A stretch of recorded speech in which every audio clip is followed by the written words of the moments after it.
Jumi Nawligu Kanko wiyo hulata Kanko wiyo fayata Ele kanko famata Jumi Nawligu Kanko wiyo hulata Kanko wiyo fayata Ele kanko famata Jumi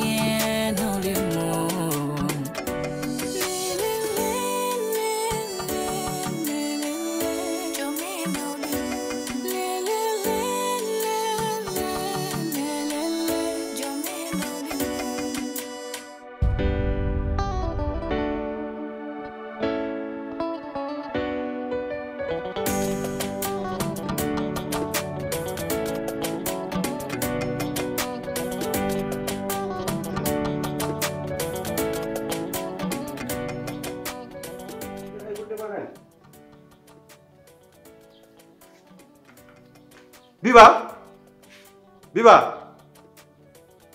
Argay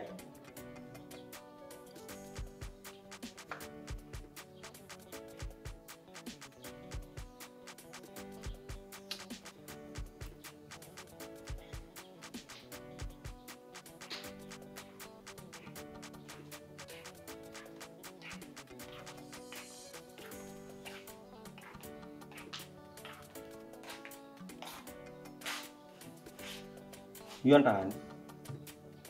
min har ma dem yan kam xana kon pawal Biba Diom do an power en wayin mbaydani ya fin bada maquillage ma pena gidma ha yot biya ka power en wayin mbaydani yo wara wara xala kon pawal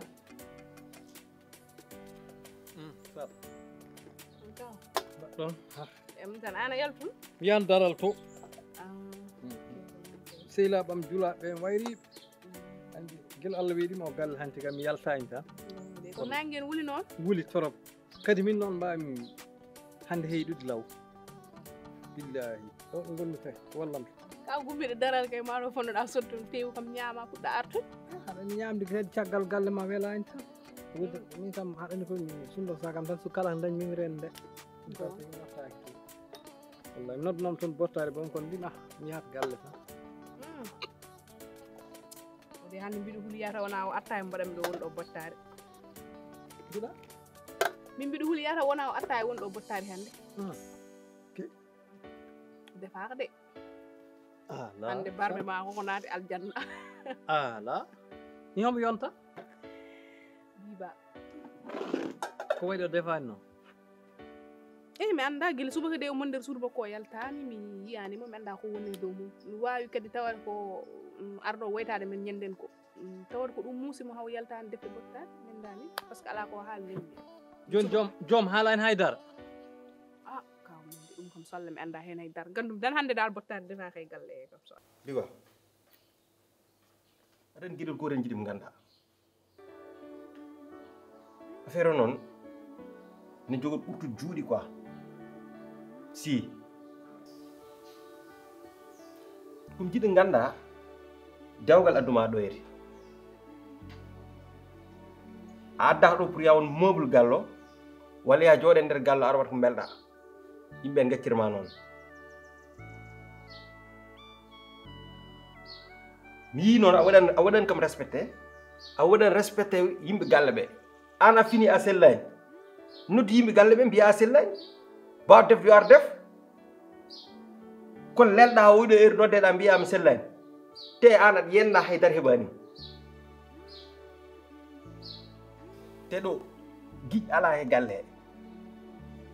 wona yayam ala ɗo tan go fof en juuɗi en wat ko weela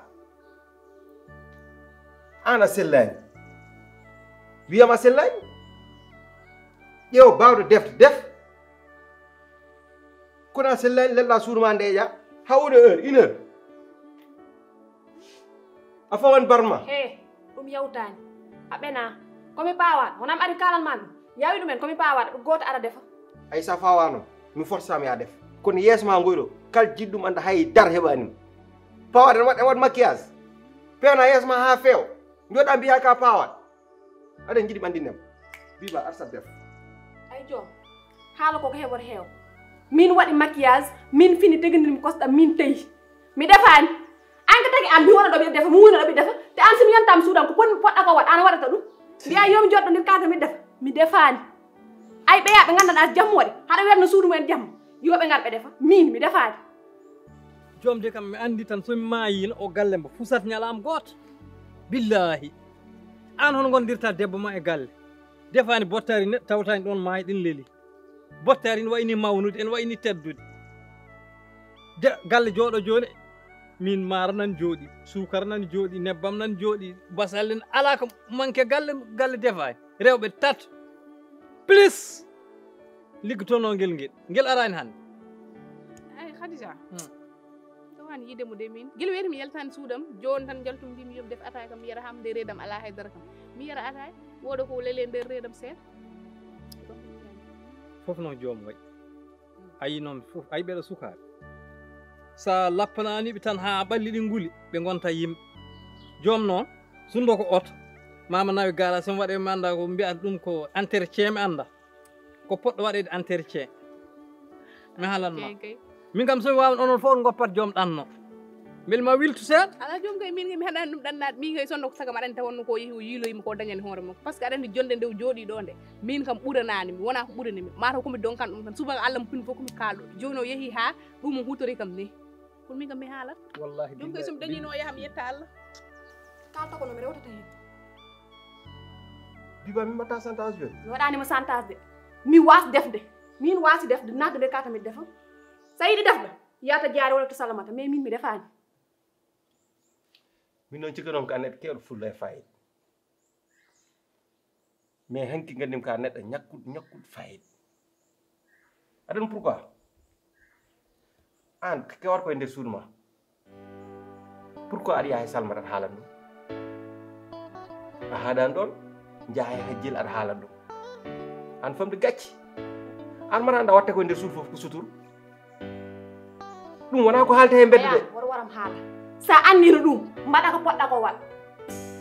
wonno ka puyɗo a miijotako saɗa kalmo neɗɗo ɗum no hay goto kalintisaka ɗum te mi kalanɗaɓe holko mbawa hen eɗane mbawa min jeeyi hooram noon hay moteur o he dow keecam ki fawa wona he dow keeci mabɓe yaade ɓe mabɓe noon aɗa yiya aɗa kalmisomi woɗanimi dañ jiɗɗa ko de an aɗani hadma ko jiɗɗa ko hadma ko ɗum aɗani ɗum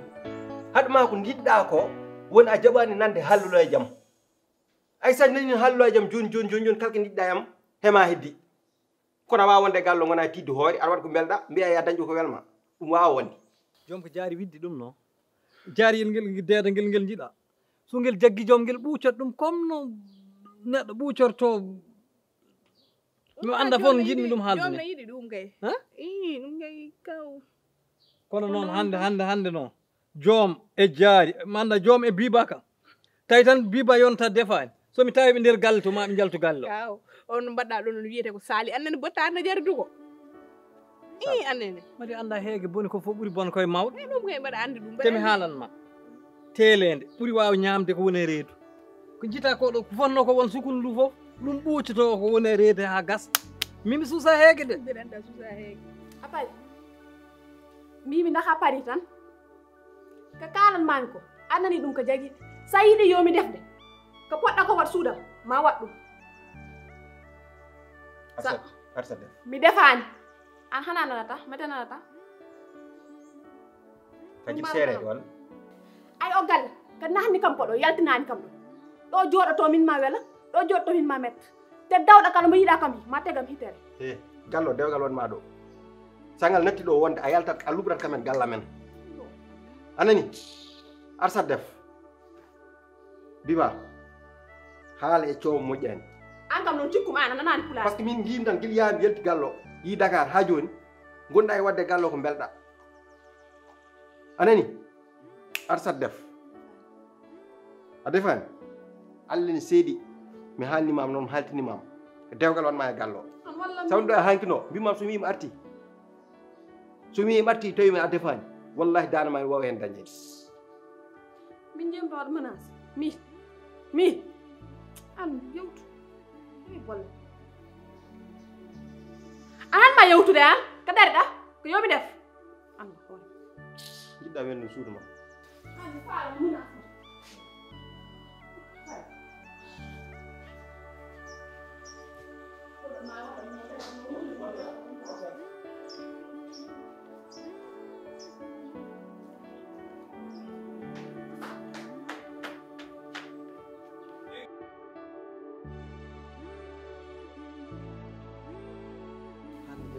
deytal wala hawla wala quwwata illa billahi al aliyyil asim galle mi defani bottari aw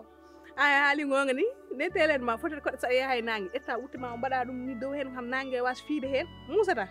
aɗa andi sa yimmeɗo hen faw wutte o aɗa andi ɗon waɗi sukuni ɗo kadi ne waɗi sukuni joni sa waɗi ni wutte o ni joni waɗat protégé laral hoore nga ɗum te kadi jomiraɗo ina men fotno waɗan aduna goɗɗo quoi taw nangue timatama quoi taw nangue 5 gongue rewata walla ngue rewa ga quoi mais nangue fecciti hoore joom teleni kam yeyla kan mi haalanma noon ɓe meeɗaɓe tawdir galle woto ɓuurat yaltude so nangue wuuli aɗa andi ka mawɗo joni ta fuɗɗima wasde sellude min de ko woni goƴam ko ndi bottani ɓe noon haɗa andi somi e mango Allah somi tawi hande nder billahi wallahi maɓe jaltu gallam ala annen oppu tan mi siwan ma atta e jara mi yarani attaye de mi yarani attaye ten so ɓanduma wuli tan gonta koye simmade somi tawi ɓe hande nder o galle maɓe gandu gallam o mo wona caaka so Allah jaaɓi aw waaru jam jam ƴewni ceñirta mais somi tawi ɓe hande nder gallam buftino galle so Allah jaaɓi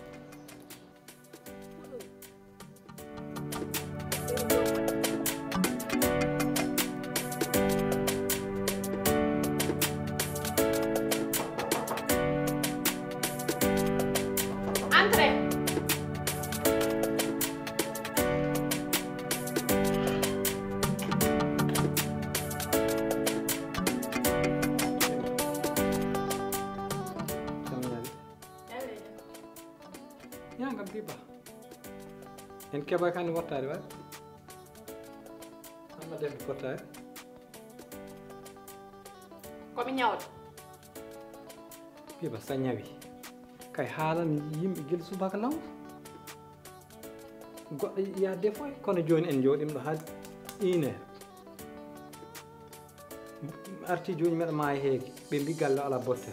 piba ɗum ɗo noon moƴƴani ko ɗum hakke bonɗo de par ce que min kam haɗa andi mi suusa heege wona ni poɗɗa liggoro noon julɗo hulata Allah rewa Allah waɗa foti ko waɗa kala fakantinda hoɗa ñawɗa defat ɗo ayi pawaɗo homo defa komi ñawɗa mi defani anen simi dañi ka kalmi noon wona an kalanen on puɗmi haalan ali namdimi kam ndax mi defat mbi ɗum komi ñawɗa ngar mi nattum nder suudan wona an kalden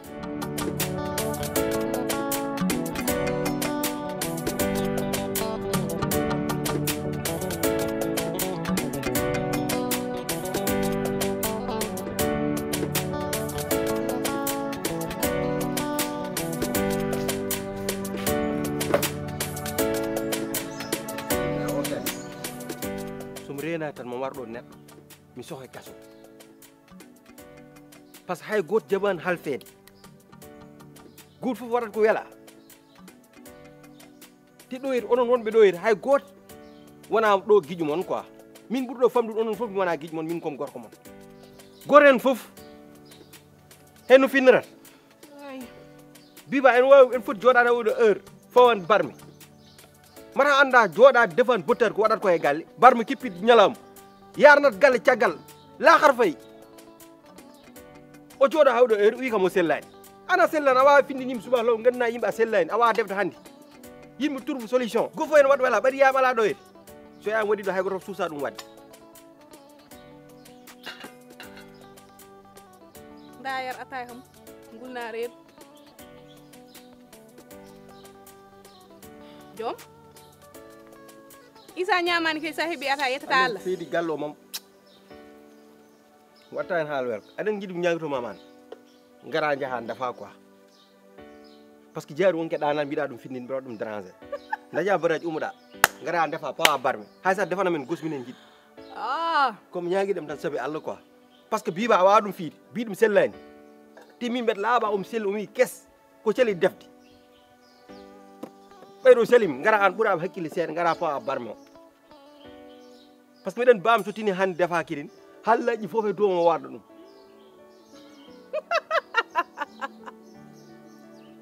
Biba kala jiiɗo men ande ñawaji tawi wonko mettuma walla wonko hawma e galle haalana an ponna an kaw hajjir an min ma wawi haalal probléme am pajana kam an il faut mo ngar mi kalanmami probléme ko jotta kam kokkil mi yimmata toon sama daña ko weli kam il faut mo gandi ma haalan haala joom ko gonta ɗo hakkam haalan haala ko neɗɗo anda ko waaka sax nan har kam haalana ndaxa waɗi ko poɗɗa waɗa ndaxa waɗani ko poɗɗa waɗa moɗo poɗɗanam mbiɗa woni debbo mi adda hooram nder ngo wuura har kam namno nda mbiɗa waɗa ko potmi ko waɗa an ɓuuri tede mi waɗa ko potmi ko waɗa an ko cohlumi kalda joom waɗa wawa haalda mum noon min mi etti décision am mi faami an wadde probléme o kalanɗan ko ñandete ha joni ɗum réglani ha joni o waɗani kono jiɗɗa waɗa fosomi de an ɓuuri tede ɗum réglani waɗa fosomi anen kaɗanma mi anda saabu wala e nder suudu ma réglani kay ɗum kam heɗen ɗum mbawi réglu kono debbo desaɗo muñat debbo desaɗo hulat Allah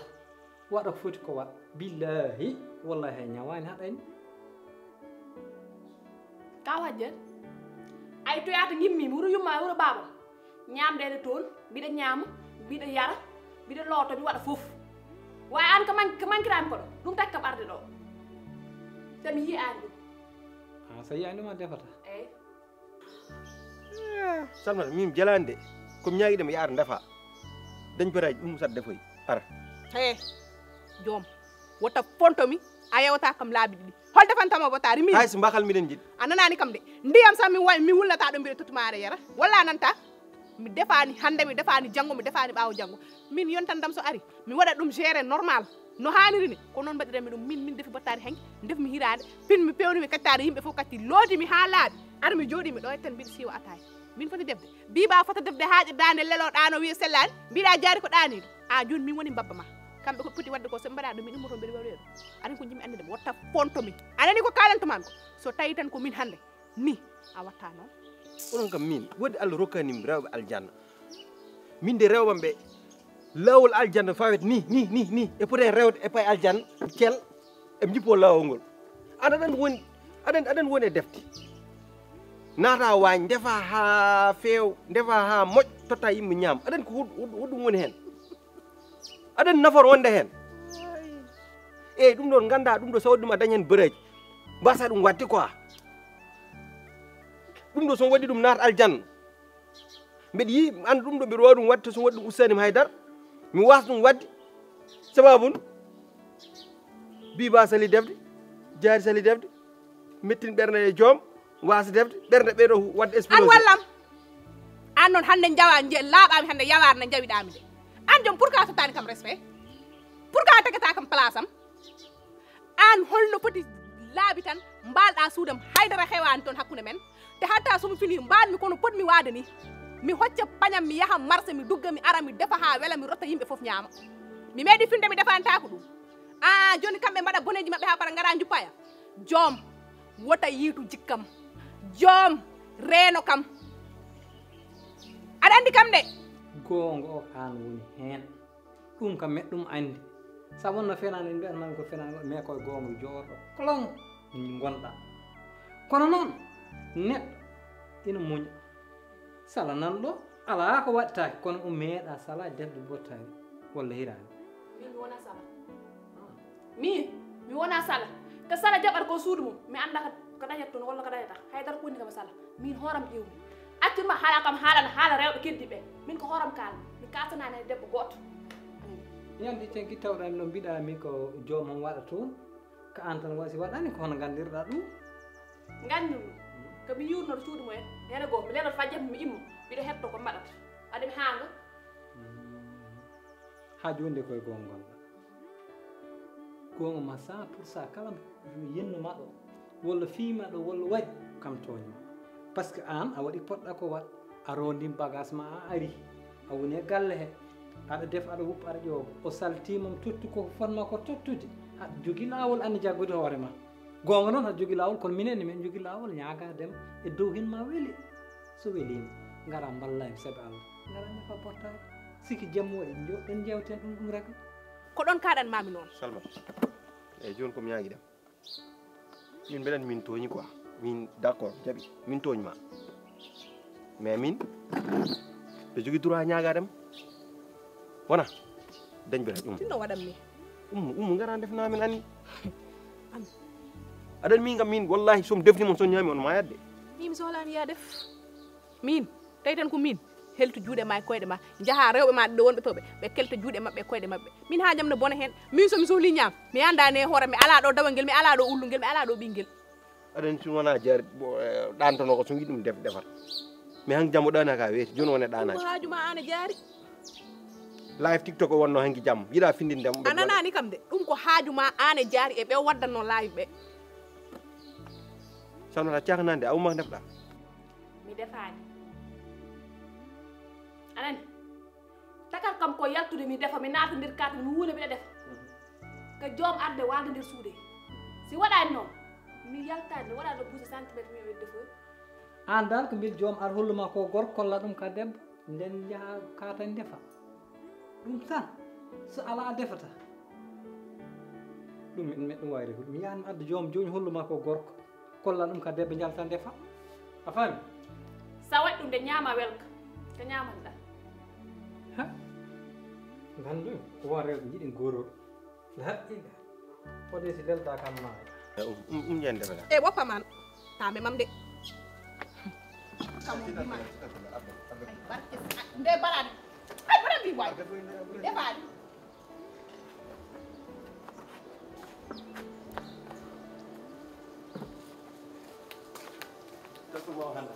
oy ande a wawa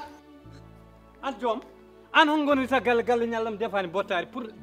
mi yaltan galle fuus wona ɗum goni me kaas biba ko fin han wi sellani min sellani ma wat poudre wat parcelle wat foof mum joom jogoɗa rewɓe tati gallam o ñallom hippo barme joom an jaasi pourquoi an si tawi biba sellani yo woɓɓe ɓe def wona ɗum kala noon joni salmata o yo ar def sali homo defno hanki wona salma defno hanki eyyi joni noon yo aro def ni o sali pourquoi a wiyani yo jaari def jaari wonke ɗana so a findi taw hanke live tiktok o waali mbimi oɗo yo ar keñum def sali joni holko mbawimi hen oɗo ke biɗo sellani kañum foti ar def ala mimi haalani mbiɗa o waali hoɗum non live tiktok o waali hanki waddi mo ɗanaki jamma noon baba ɗano ñalama live tiktok haɗi mi ɗanani hanki jamma mbimi o occa o fofto ɗano hannde oyɗa haydara waɗani defani waɗani haydara ke yo ar def fottari ala joom mi famani kalɗa ko mi nanani ɗum natani hooram mi nanani mbimi hanki live tiktok o waɗatno hanki on hanki ɗanaki ñalamu tan wawat ɗanade ɗum waɗi mo accudemo ɗano salmata nen kañum ɗanaki yo ar def joom est ce que an ça va est ce que aɗa selli est ce que hoore ma nden waɗi ndiyam joom an joom yawolma e mawnide haɗani noon hannde oɗo ñalama hannde mbarami walla mi warma hannde haɗa nden meeɗa habde hannde noon mbarami walla mi war joom mi wawama yiilan rewɓe tati min yinni hoonam a yinna himde min yinni hoonam homo wurniɓe homo ñammintaɓe homo ñammintaɓe ñirde eyyi homo ñammintaɓe homo yarnataɓe hen ɗiɗi foof saha mbaɗa saha waɗ saha waɗa tan est ce que mbiɗa foti waɗan min mbiɗa hannde ɗon mbami ni yoor mbami ni famɗo doole a hulani hakke an ɓuurima arjig an ɓuurima arjig aɗa no joni mawɗo ma o ƴewtan no mayri nde occudema ɗo galle ɗum fof ko arjig ma an ɓuurima arjig an deda ɗo kay an ɓuurima arjig an jogui tati men jogui goto biba noon ay biba koto biba immi o wiya totta ɗum an joom pourquoi a totta biba yontande mude so Allah waali toon a waɗanta ɗum ko yiiɗi ko a ñaw walla ko heɓma jahen piina ɗum o avi an gon tan noon tan jahen piina ɗum o def bottari mi ala avi jahen piina ɗum o def bottari non guiɗim ke an gara enen ɗin jaaɗen e waño gonen toon hay gus kam mimi defan mammi enen ɗiɗi fof mbimam mi wiyanima an baba eyi accu mettu ƴiƴam keɗen mbimam enen ɗiɗi jaaɗen e nder suudu e nder o waño pawen hay so gus kam ñaare ayɗen bottari wallahi barmo so yippima e galle bottari ƴeew ay mawnoma to rewɗo e waɗat gorko e galle mawnoma to rewɗo toon dewta maya joni mi ron gallo keɗen joom haala ka heewide debbo sa joguima ɗum temi haalninom ɗum bibade ari am nde haali meɗani a jaɓani ɗum tottu ko jeeyi ko an anda mati debbo wona ñamde tan e yarde tan e ɓornade tan e wadde mi anda ko laafi mbiyata mi anda debbo ko ma totta ɗum ho hakke mum dow lees ɗum fof an waɗi ɗum an dedaɗo joom jahen totta ɗum moteur goto e moteur uji tati wawa ɗum wawa wonde ba saha foof homo yiilanima ɗum min kam goto jiilanimami de ta on heɓani ko yiiɗi ko a faami an yilni hoorema de joom haɗa jimmi ka noon jahen te biba mbaɗna ɗum ko yiiɗi ko def bottari walla mbiyami haɗa wawi walla a wawami anda